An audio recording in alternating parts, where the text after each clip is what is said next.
नमस्कार, स्वागत बा आप सभी के रिसर्च भोजपुरी में। आप सबके बता दें कि अरविंद अकेला भोजपुरी के स्टार सिंगर, जी हाँ, आप सभी लोग जानता नहीं कि भोजपुरी के स्टार सिंगर माने जाने वाले अरविंद अकेला कल्लू के साथ एक बहुत बड़ा घटना घट गई बा, वो भी शूटिंग के दौरान।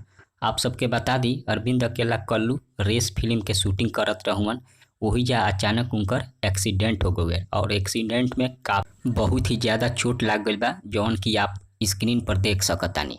ऐसे भी ज़्यादा चोट लागल बा, काफ़ी खून भी बहल बा, जौना कि हम नहीं दिखा सकता क्योंकि यूट्यूब के कम्युनिटी गाइडलाइन के खिलाफ बा, यही से वो वीडियो के नहीं दिखा सकत। अगर पूरा वीडियो आप सबके देखे के बा तो अरविंद अकेला के पेज पर जाकर देख सकतानी, फेसबुक पेज पर, वही पर पूरा अपन बात शेयर कैले बाड़न और कैसे कैसे भइल बा सब लिखले बाड़न और अपन वीडियो फोटो शेयर कैले बाड़न, जौना समय उनकर एक्सीडेंट भइल बा। तो आप लोग जाकर देख सकतानी। फिलहाल इतना ही, मिलतानी अगला वीडियो में।